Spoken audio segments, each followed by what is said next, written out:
nyamara abantu birirwa bashakisha uburyo baba abakiranutsi ariko babikoreye. Nyamara Bibiliya yose uko ivuga ntabwo umuntu w'umukiranutsi ari uko yabikoreye, ahubwo Kristo niwe waduhindukiye gukiranuka. Ikindi ngo duhindukira no kwezwa. Yego, umuntu yiyeza ahubwo ahindukirwa kwezwa na Kristo. Wizera ko wejejwe nande na Kristo. Ukaburejeje. Ukemera ko amaraso yamennye yahenutse impongano y'ibyaha byawe byose, ko bityo ntacyo Imana uwo niwe wera nyine imbere y'Imana. Ni nako gukiranuka. Kwemera ko ntacyo Imana ikubaraho ubuhindutse umukiranuka. Mwari magambo warakiranutse n'Imana. Ikibazo mwari mufitanye kiba cyarakemutse. Ikibazo abantu benshi bafite nyine banze kubarwaho. Baravuga bati yego nzakora ibishoboka, ejo byarananiye ariko ejo nzagerageza. Ariko uriya murongo w'icuma kuko umutima ni umuntu yizeza akabarwaho. Umuntu akeneye kumukiranutsi abibazweho ariko yabazweho. Akeneye kwezwa ariko yejejwe. Atiyejeje. Yego. Ngo yaraduhindukiye no gucungurwa byose. Ngo kugira ngo bibe nk'uko byanditswe ngo wirata wese yirate Uwiteka. Yirate Imana cyangwa se yirate Uwiteka. Urumva ko mu by'ukuri nta kindi umuntu afite yakwirata imbere y'Imana, kandi koko umuntu aramutse yajya mu ijuru abikesha ibyo yakoze none yaba afite icyo yirate, ariko Imana nayo ntibishaka. Niyo mpamvu mu Befeso mu gice cya 2 umurongo wa 8 n'uwa 9 avuga ngo mwakijijwe n'ubuntu kubwo kwizera, ngo ntibyavuye kuri mwe ahubwo n'impano y'Imana, ngo ntibyavuye no ku mirimo ngo hatagira uwirarira. Abantu bakwirarira. Wajya uvuga ati ngewe ndi umukirisitu kubera ndirimba muri korali, ngewe nzajya mu ijuru kubera ntanga icya 10 n'amatungo, ngewe kubera ko nsenga cyane nzajya mu ijuru kubera ko ako muvandi iryo juru ntabwo byaba ari akavuyo. Yego byaba ari akavuyo. Yego.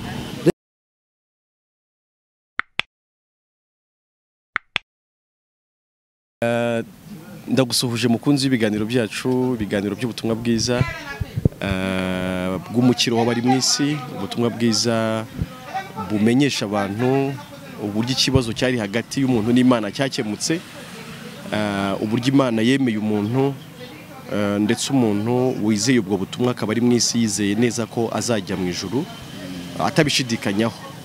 Wowe rero dukurikira ndagusuhuje, ariko nkwifuriza nyine ibyiza byose biva ku Mana, kandi ngusaba mu by'ukuri ukana subscribe kugira ngo tubane mu biganiro byacu byose kubera ko bihoraho. Ubwo rero sinifuza ko hari icyagucika na kimwe, kandi ngusaba no kubisangiza inshuti zawe. Rangira abantu mu by'ukuri aho waboneye ibyiza, rangira abantu ahari amakuru abantu benshi batazi kandi bakeneye. Nge rero uvuga ni Emile&Felix, nkaba ndi umubwiriza butumwa bwiza bw'ubuntu bw'Imana, ubuntu Imana yatugiriye muri Kristo Yesu, ariko nkaba ntari njyenyine mu kiganiro nk'uko mubibona, ndi kumwe n'umuvandimwe ngira ngo abibwire, hanyuma tuze gukomeza ikiganiro ariko twese twamenyanye. Murakoze cyane.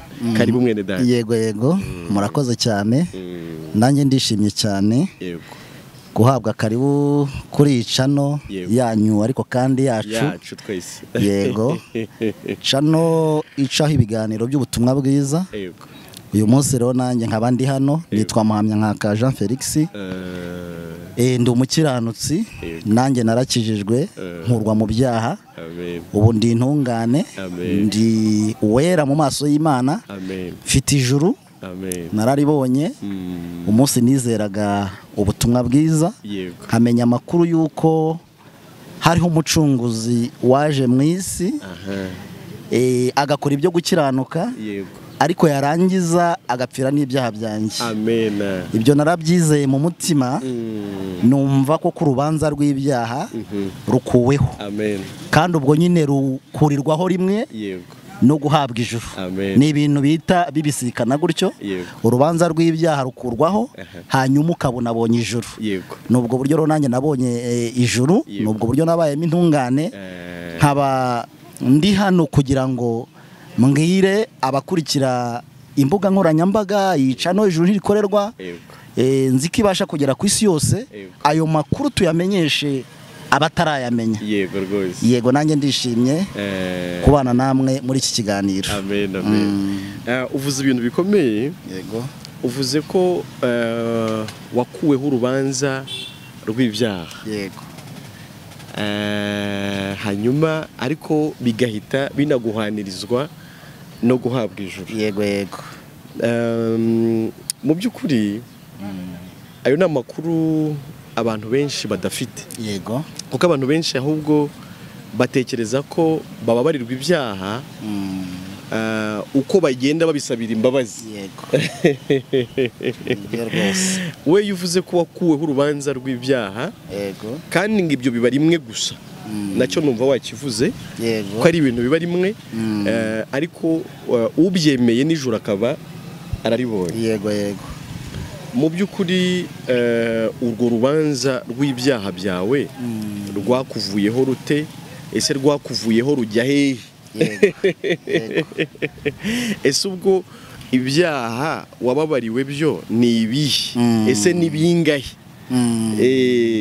Ngira ngo ayo makuru mbese uyasobanure neza. Yego. Ku buryo umuntu udukurikiye nawe wari ufite ikibazo cy'uko ari umunyabyaha yamenya ibanga ryo kubabarirwa ibyaha ndetse nawe akaba yabona ijuru nk'uko nawe waribonye. Yego yego. Murakoze cyane. Yego. Ni ibintu mbasha gusobanura muvandimwe kuko n'igihe byabayeho n'igihe byakoreweho. Uwakijijwe wese rero akwiriye kubasha gusobanura icyo yakize. Nicyo cya mbere. Ariko akamenya n'uwakimukijije. Ariko akamenya n'igihe ibyo bintu byabereye. Tabashije gusobanura ibyo bintu nta kiba cyarabaye mu by'ukuri. Icyo yakize. Yego. Uwakimukijije. Yego. N'igihe byabereye cyangwa se nuko byagenze. Bibiliya itanga urugero muvandimwe rw'umuntu wari impumyi. Ahura na Yesu. Yego. Aramuhumura. Ariko amaze guhumuka ahura n'ikibazo cyo kugenda avuga ko yahumutse. Ariko agahura n'abandi bamubwira ati ubundi. Ndetse bageze no ku babyeyi be. Bati mudusobanurire uburyo umwana wanyu yari impumyi. Ayo makuru ntekereza ko urayazi n'abantu benshi barayazi. Yohana mu gice cya 9. Yego. Mu ivanjiri ya Yohana. Yego.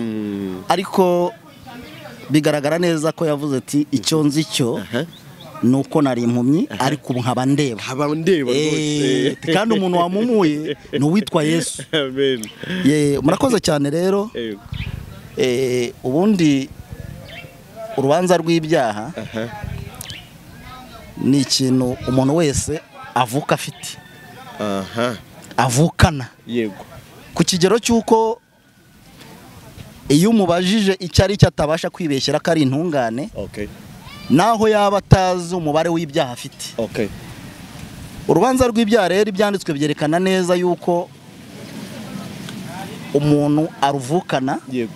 Ariko akaba arukomora nawe kuwakomokaho. Yego. Ubwo bivuze yuko inyoko muntu yose ikomoka kuri Adamu. Ni mukurambere wacu. Yego. Ubu rero umukomokaho wese avuka ari umunyabyaha. Yego. Kuko niwe wakoze icyaha.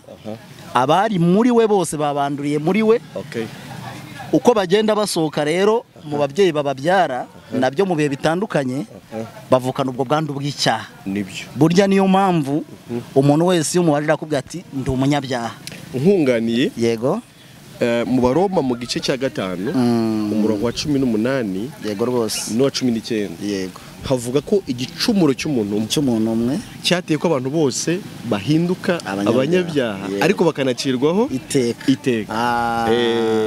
Nibyanditswe byera bibihamya byinshi uretse n'icyo cyo mu Baroma ibice 5. Ariko iyo ugeze no mu Baroma ibice 3 naho harabivuga. N'ahantu henshi hagenda havuga ko Zaburi ya 51 umurongo wa 8. Yego. Dore nari manywe gukiranirwa mu byaha ni mu mama yambyarishye. Zaburi ya 58 umurongo wa 4 ngo abanyabyaha batandukanywa n'Imana uhereye ku kuvuka kwabo. Nicyo kibazo abantu bafite muvandimwe.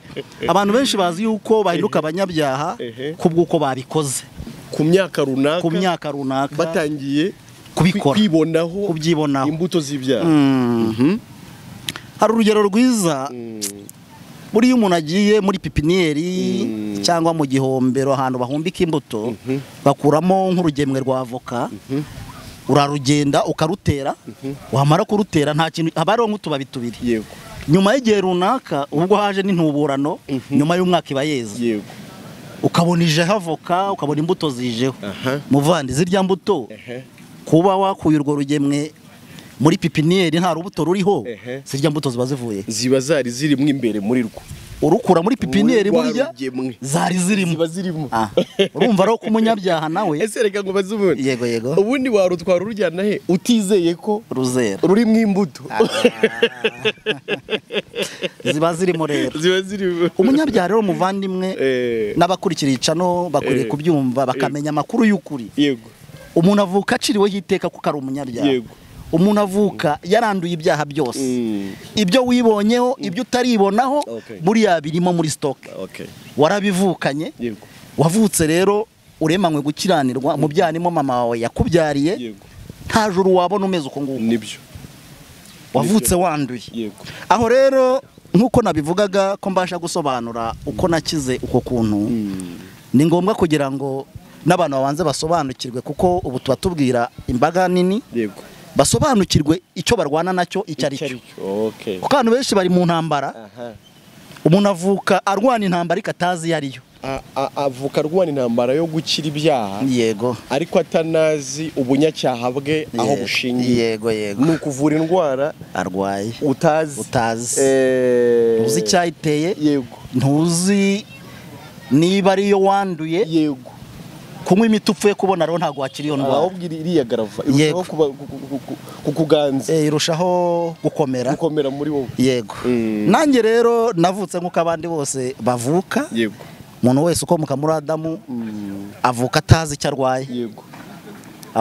icyo arwaye hanyuma ariko aba yumva uburwayi nibyo yego aba yumva uburwayi ku buryo ya mitanywa burari imiti abantu benshi banywa bakajya ku misozi bakayinywa bakarara mu mazi bakayinywa bagasanga bagenzi babo burya iyo agusanze ahubwo ati mwene data nakoze ibi n'ibi nabwo ni umuti aba ari kunywa n'ubundi byose ababibonamo icyizere cy'uko yakira ubwo bunyabyaha yego ababibonamo icyizere ariko tubwizanyije ukuri ntabwo uriya muti ushobora kuvura ikibazo n'ikimenyimenya abantu bose bawukoresha yego arinda asazira mu izo nzira zo kwikuraho ibyaha no kubikurwaho n'abandi ariko akarinda asaza kubwira ko akiri umunyabyaha iyo umubajije gutya muri kumuka amazi ati niyo yaba akiva kunywa cyangwa ari kunywa ukamazi ati kurangije kunywa ubwo ariko icyo twavuze nk'umuti ni bwa buryo nyine abantu bakoresha bagira ngo byakiza urubanza rw'ibyaha no kwatura ibyaha yego no gusenga cyane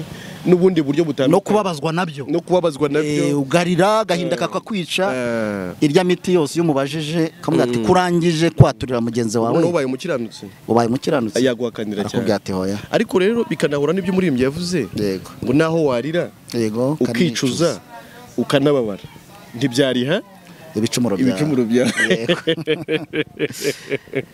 rero Imana ishimwe ko wowe se nyine waje kumenya gute umuti noneho naje kumenya Yesu yigeze yabwira abantu ati ijambo babwira nibwo bugingo yego pe ubwo rero ni ngombwa nanone ibyanditswe bivuga ko abo yamenye kera igihe kigera nyine ikabatoranya ubundi ikanabahamagara yego ikabaha ubwiza nanjye nagize amahirwe yo kumva ubutumwa bwiza mpuye n'ababwiriza butumwa bwiza yego ubwo nabyo abantu bakwiriye kubisobanukirwa ni byinshi kuko amagambo abantu benshi bakoresha hano hanze niyo akiza ariko ntago bazi ko yabasha kubakiza ababwiriza butumwa bwiza ubundi ni umuntu nyine ufite ijuru ni umuntu ubasha kukubwira nyine umuti nyawo ariko akaba yarawunyweye nawe ukamukiza uzi ko Bibiliya ariko ivuga mu Bakorinto ba 2 yego 5 umurongo wa 18 yego uravuga ngo ibyo byose bituruka ku Mana yiyunze natwe ku bwa Kristo kaduha umurimo irangije iduha umurimo wo kuyunga n'abandi ugomba kuba waremeye ubwiyunge hanyuma ubwo uhawe umurimo wo kujya kunga abantu n'Imana nanone no gutangaza ubwiyunge yego ariko hano hanze hari abantu benshi bitwa ababwiriza butumwa bwiza ariko babanyabyaha kandi ibyo biragatsindwa ntibinashoboka ntago watanga umuti ubwira umuntu ko umukiza kandi nawe urwaye indwara utigeze ugukiza yego ntago waba uri umunyabyaha ngo urangire abantu icyabahesha ijuru cyangwa icyabakiza urubanza rw'ibyaha nawe ukiri umunyabyaha ntago byakunda n'umugombozi nawe utigombora no mu byanditswe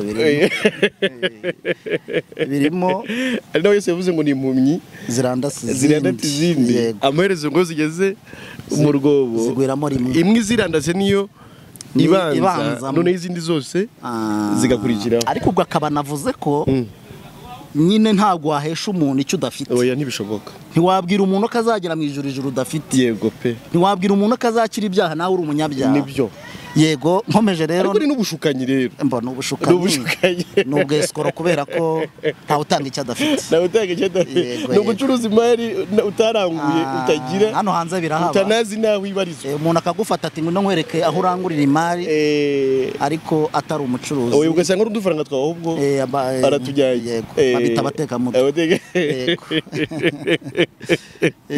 ariko nawe nuba baragutuburiye igihe kinini muvandimwe hano hanze abantu bararushye niyo mpamvu umuntu wese ufite ijuru turabibwira na bene data bari hirya no hino ku isi kuko ahantu hose Imana yarahabyaye hari abantu benshi Imana yahishuriye imaze kubahishura kandi baba banabonye ijuru nyine cyane nta mwanya wo kwicara rero nibyo ni ukwamamaza iyi nkuru nziza ni ukubwira abantu icyabakiza kuko niwo mutungo wimukanwa amen ibindi byose abantu bahugiyemo bizarangira bizagira iherezo ugira amafaranga igihe cyayo kizarangira ariko nyuma y'ubu buzima hari ubundi buzima kandi aho tuzajya nyuma y'ubu buzima niho ho kubaho iteka wari uzi muvandi wari uzi ko hano mu isi ijambo ry'Imana bivuga yuko ubuzima bwano mu isi bumeze nk'akarabyo karabyo umwanya mutoya kagashiraho nibyo ariko aho tuzajya yaba umunyabyaha azahaba mu buryo bw'iteka ariko ababara umukiranutsi nawe azabaho mu buryo bw'iteka anezerewe ubwo urumva aho kubaho ukuri ni nyuma y'ubuzima nibyo ubwo uwaba umunyabwenge yakwitaye ku iherezo rye igihe kiragera n'abavuga ubutumwa bwiza nabo baruhutse nabo basobanukiwe uburyo Imana ikiza umuntu uburyo Imana igira umuntu umukiranutsi uburyo Imana igira umuntu wera mu maso yayo bagusobanurira nawe uburyo waba umukiranutsi bakubwira ngo iki rero icyo bambwiye nanjye nicyo mbwira abandi babanje kunsobanurira umwenda ndimo w'ibyaha ariko ntarinzi kandi ko narinzi ko mba umunyabyaha iyo nasambanye narinzi uko Imana indeba nabi yo nibye narinzi ko irakara yo nabeshye ibyo nibyo byaha narinzi ndetse nanjye narindi kunywa wa muti twatangiraho tuvuga wo gushaka kwikirisha imigirire yanjye no kwicuza asobanurira rero icyo kintu nigeze kuvuga cy'uburyo nabaye umunyabyaha muri Adamu cy'uburyo Adamu yacumuye nanjye nkaba ndacumuye hanyuma aho mama nyambikiye umubiri nyine kuko buryo umuntu nabwo ntago ari uyu mubiri umuntu nyirizina ni umwuka utuye mu mubiri uwo ni wo wanduye yambwiye ko ntashobora kugira ikintu nkora njyewe nkanjye ngo kinkize uko kuntu meze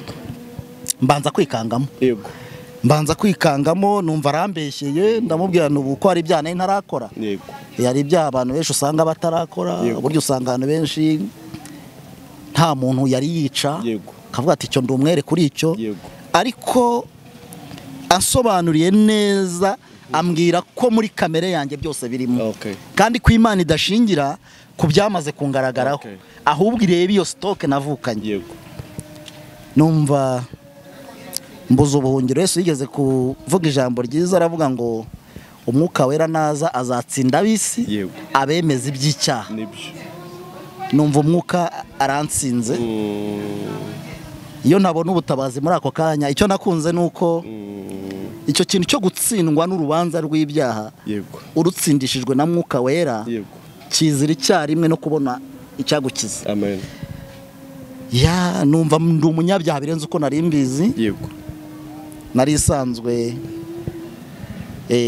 nanjye mfite rimwe mu idini nayobotse rinyigisha uko kuntu nyine uko kuntu nabasha kwikirisha imirimo yanjye nazana ubutunzi bwanjye bukagira icyo bumfasha kuri icyo kibazo ariko numva iyo miti yose ntacyo yamaze maze gusobanurirwa dosiye ifite uko ingana. Nibyo. Ndamubaza rero ntubu nakora iki? Arambwira ati uwo muririmbyi wahoze uvuga niyo warira ukicuza ukanababara ntibyariha ibicumuro byawe. Ndamugundira ndamubwira ntimbwira ikintu cyankiza ntibi bintu mbwiye ndumva ari komeze. Ubu ndeba sindasamba nawe ndeba nta muntu ndica ariko umutima uhora umbwira ko nta juru mfite. Nibyo. Uhora umbwira yuko nahinguka mu maso y'Imana. None nibyo umbwiye byiyongereye ku kuntu nari imeze. Ambwira ari amagambo wambwiye mu Baroma ibice 5 umurongo wa 18 umurongo ukurikira uriya wavuze uvuga ngo nuko rero bw'igicumuro cy'umuntu umwe aricyo cyatumye abantu bose abanyabyaha. Ukurikira uravuga ngo ni nako icyo gukiranuka cyakozwe n'undi muntu umwe kizahesha abantu benshi kuba abakiranutsi. Amen. Aransobanurira ambwira ko Adamu yacumuye mu munyabyaha ariko kubera ko Imana yakunze umuntu.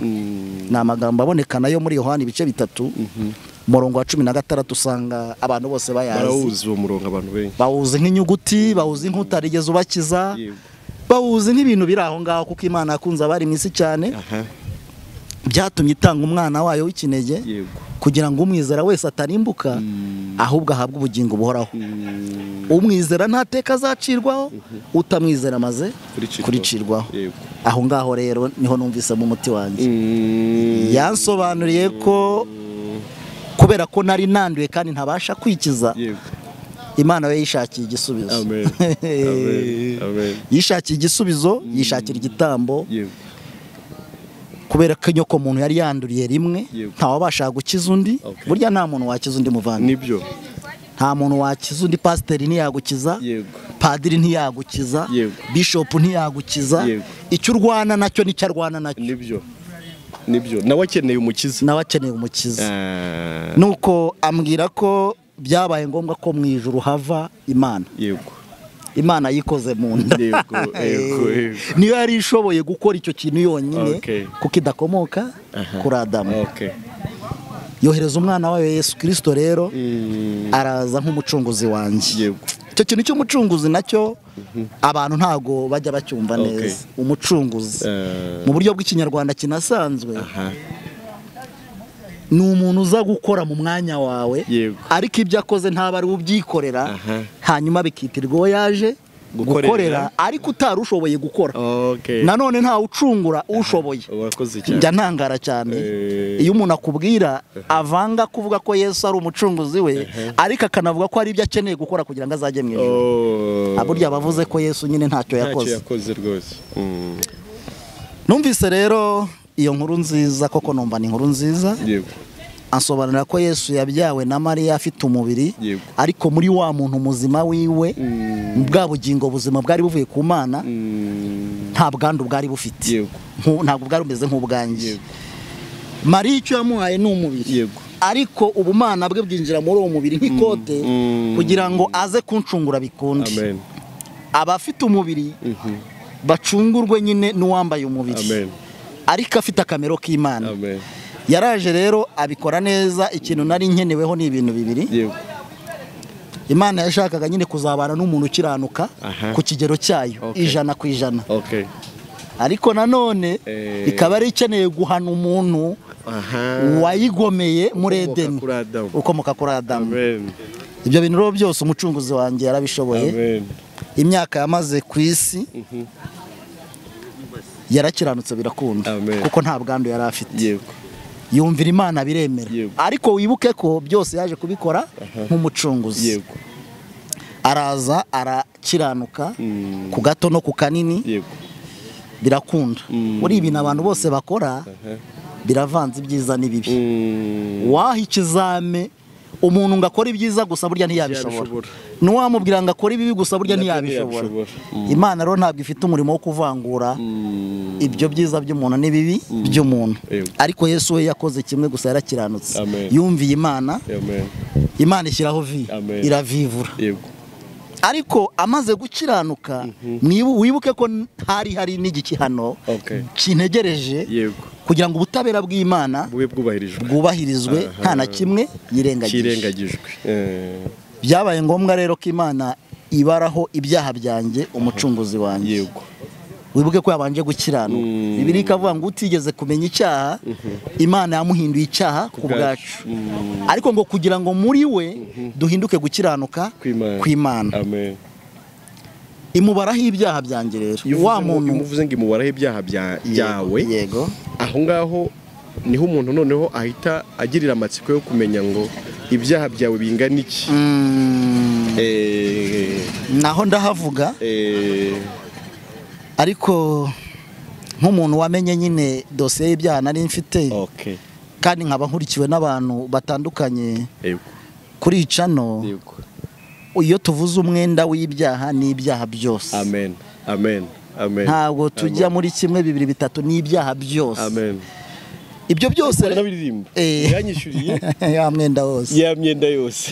Yambabariye ibyaha atuma nerade. Muvande baririmba ibyo batazi. Nukuri. Kuko yamaze kuririmba gutyo ukamubaza ko yerade arakubwira ati oya. Yesu rero yishyiraho ibyaha byanjye ariko si n'ibyanjye byonyine ahubwo ni iby'abari mu isi bose. Ubwo harimo ababayeho abariho n'abazabaho. Hanyuma Imana irabimuhanira. Wa muntu wabanje gukiranuka utigeze kumenya icyaha. Yego. Ni nabyo abantu bakwiriye kumenya nyine ko yazize ibyaha byabo. Yego. Irangije iramuhana imumariramo umujinya wose yari ifitiye. Yego. Iramwica. Hari umuririmbyi bivuga neza nawe avuga ko iyo nkota yagimbye. Okay. Iyo nkota ni wa 83 mu ndimi zo gushimisha. Ngo none iyo nkota iragimbye nta kikintwaye. Rero so yakuye inkota yera ngo aragusogora. Yego. Umutima wawe uhinduka urwubati rwayo. Ngo none iyo nkota iragimbye nta kikintwaye. Aho ndi kubakiranutse. Yego. Iyo tuvuga ko dufite ijuru, iyo tuvuga ko tutazarimbuka. Yego. Iyo tuvuga ko Yesu yishyuye umwenda wose twari tubereyemo Imana. Yego. Nuko twabyijeje umutima. Amen. Hanyuma mu Baroma 10:10 akavuga ngo kuko umutima ari umuntu yizeza akabarwaho gukiranuka. Amen. Akanwa akaba ariko yatuza akabarakijije. Icyo umuntu rero yizeza umutima ni iki? Banesha usanga hano hanze bavuga ngo turizera. Yego. Ngo nizera ko Yesu azize ibyaha byanjye. Ndi umukristo. Ndi umukristo. Reka kabati ndi n'umunyabyaha. Nta mukristo w'umunyabyaha ubaho. Wowe ukurikiye iki kiganiro nta mukristo w'umunyabyaha ubaho. Ariko ubwo wabumva icyo bavuze? Umukristo ni Kristo nyine. Yego. Nigeze kubwira umuntu ko nera ku kigero cya Kristo. Arahunga arirukanka. Ariko nyine biterwa no kutamenya uko kuntu. Yego. Kuko niba uri umukristo bivuze ko wabyawe na Kristo. Muri rwa rupfu no kuzuka kwe nibwo yarabyaye abakiranutsi. Muri abo rero nanjye ndimo. Basa nk'uko asa. Basa n'uko asa. Bakiranuka nk'uko akiranuka. Bibiliya igaragaza ko agashaka kamwe iyo kaguye mu butaka kakabora iyo kongeye kumera kamera gafite utundi dushaka tumeze nka ryarindi. Nabyo bikaba bivuze uko kubora nyine. Yego. Ntabwo Kristo yadapfa ari kuboneka abakiranutse bangana. Amen. N'abavutse cyangwa n'abazavuka. Byasabaga ko apfa ariko akazuka. Amen. Rero umutima ni w'umuntu yizeza. Baroma 10:10 akabarwaho gukiranuka. Icyo umuntu akwiriye kubarwaho ni nayo makuru bundi ni ibyo ngibyo abamenye. Uburyo yabaye umunyabyaha ariko n'uburyo yatsindishirijwe ibyaha. Rero ibyo ukabyizeza umutima kuko wari uri kumbaza uti byaje kukuvaho gute? Se wamenye ko wari urwaye iki? Umwenda wari ubereyemo Imana ungana iki? N'uw'ibyaha byose. Byose rero yarabizize. Ntabwo ari detail. Ni byose. Hanyuma rero umutima wanjye warakingutse numva ndizeye. Nizeye mu gatabo k'umugenzi ku bakazi. Bavuga umutwaro umukristo yari ahetse ku bitugu. Yarabuze aho yawutura. Ariko ngo waje kumuvaho ageze ku musaraba. Nuko byangendekeye. Kandi ni ngombwa nyine ko umusaraba wa Yesu mu by'ukuri ntabwo ari igiti. Yego. Kuko urumva umukristo nawe ku musaraba yageze ntabwo ari Yerusalemu aho Yesu yabambwe. Ahubwo yahishuriwe ko uwo mutwaro ahetse hari undi wawumuhekeye. Yego. Ubundi umusaraba ni uwo mubabaro. Ni umubabaro Yesu yishyizeho ariko ari nawo twari dukwiye kuba twikoreye. Yego. Ni ibyo byaha byacu ariko n'igihano cyabyo ni uwo musaraba ubundi nyirizina. Ni wo musaraba. Ni wo musaraba. Si igiti. Ntago ari igiti. Noneho rero abantu benshi bahetse ibiti. Na mu Kristo rero nicyo yahishuriwe. Yego. Yahishuriwe ko uwo mutwara agendana hari umucunguzi wari waje burya kumwikorerera kandi ko yarangije kuwikorera. Yego. Sibyo? Arabyizera. Abantu benshi bategereje Yesu nkuzaza kwikorera. Kandi yarangije kubikorerera umutwaro. Nibyo muvandimwe. Yego pe. Nawe rero ugera ku musaraba. Gera ku musaraba. Uhishurirwa ko Yesu burya ari we wishyizeho uwo mutwaro w'ibyaha byawe byose. Ko n'igihano wakabaye uhabwa cyangwa se uhanwa ari Yesu wagihanwe. Nuko umutima wawe. Muvande ibyo bintu birakora. Amen. Narabyizeye. Amen. Numva binkorekeyeho. Yego. Numva umutima wanjye uraruhutse. Amen. Numva ikintu nabanye nacyo kuva nava mu nda ya mama ntari nzi icyo ari cyo. Yego. Nkarwana nacyo ntazi icyo ari cyo. Yego. Nibwo nabashije no kugisobanukirwa. Ariko kandi nanagisobanukirwa kitachimvaho. Amen. Kuva uwo munsi kugeza none kugeza iteka ryose ndi ntungane. Amen. Nta cyanyanduza. Ntago byakunda. Amen. Ntago byakunda kuko ibyanditswe bihamya neza ko wizeye nyine ari ibyiteka ryose bigeze iteka ryose. Nuko nguko rero nabaye umukiranutsi. Nuko nabonye ijuru. Niyo makuru numva mfite yo gutangariza abantu. Nibyo. Reka dusome umurongo umwe. Yego. Cyangwa se ibiri. Iri mu Bakorinto, urwandiko rwa mbere Paulo yandikiye abera bari Korinto. Yankunda no kubigarukaho ko inzandiko zandikiwe abera. Bisomye uko zitangira. Ubona bari kwandikira abera bo mu Efeso, abera b'i Korinto, abera b'i Filipi, Tesalonike, abera b'i Galatiya. Nuko ntaho bavuga ati bene data abanyabyaha bo mu Efeso. Oya bera bari muri Efeso. Niyo mpamvu ariko abo nibo bagize itorero ry'Imana. Yego. Abo nibo sibyo? Yego nibyo. Nawe rero dukurikiye waba uwera ukaba uwera aho uri hose. Imana ibikuzi nk'uwera wayo uri ahantu runaka. Kandi ubwo Yesu azaza kureba mu by'ukuri abera be nawe akakujyana hadashingiye ku idini cyangwa se itorero ubarizwamo. Umva ayo magambo ko navuga ngo niyo ibaha kuba muri Kristo Yesu waduhindukiye ubwenge buva ku Mana no gukiranuka no kwezwa no gucungurwa kugira ngo bibe nk'uko byanditswe ngo uwirata yirata Uwiteka.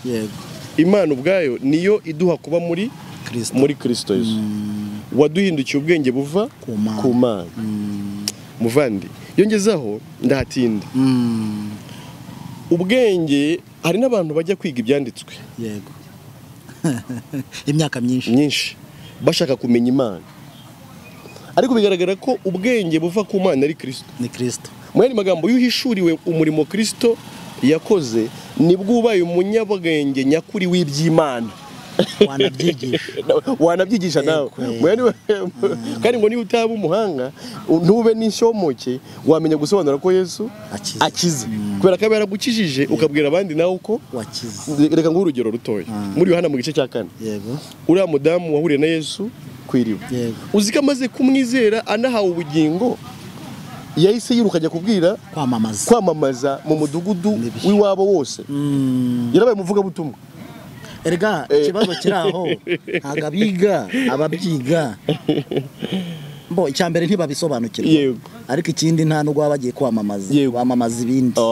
Ariko kuvuga Yesu kiza nta nubwo nyine ni nabwo bwenge nyirizina kuko ba wakiza.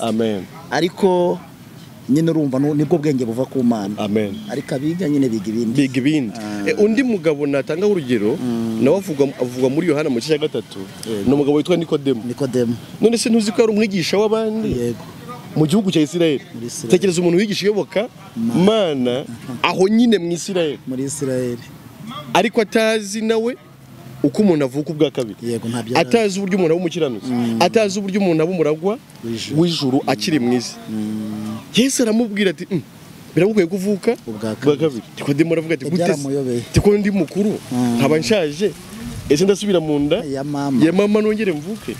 Yesu aramubwira ariko Nikodemo ukaba umwigisha w'abandi ute utazi ibyo bintu nibyo urumva ko umuntu abasha kuba umuhanga mu byanditswe akaba n'umwigisha wabyo ariko nawe ataramenya uko yavuka ubwo bwenge buva ku Mana mu by'ukuri ntabwo abafite ariko umuntu yaduhindukiye ubwenge buva ku Mana gusa ngo yaduhindukiye no gukiranuka yego nyamara abantu birirwa bashakisha uburyo baba abakiranutse ariko babikoreye nyamara Bibiliya yose uko ivuga ntabwo umuntu w'umukiranutse ari uko yabikoreye ahubwo Kristo niwe waduhindukiye gukiranuka ikindi ngo duhindukira no kwezwa ntabwo umuntu yiyeza ahubwo ahindukirwa kwezwa na Kristo wizera ko wejejwe nande na Kristo ukaburejeje ukemera ko amaraso yamennye yahenutse impongano y'ibyaha byawe byose ko bityo ntacyo Imana uwo niwe wera nyine imbere y'Imana ni nako gukiranuka kwemera ko nta Imana ikubaraho ubuhindutse umukiranuka mwari magambo warakiranutse n'Imana ikibazo mwari mufitanye kiba cyarakemutse ikibazo abantu benshi bafite nyine banze kubarwaho baravuga bati nzakora ibishoboka ejo byarananiye ariko ejo nzagerageza ariko uriya murongo w'icuma kuko umutima ni umuntu yizeza akabarwaho umuntu akeneye kuba umukiranutsi ariko yabazweho akeneye kwezwa ariko yejejwe atiyejeje yego ngo yaraduhindukiye no gucungurwa byose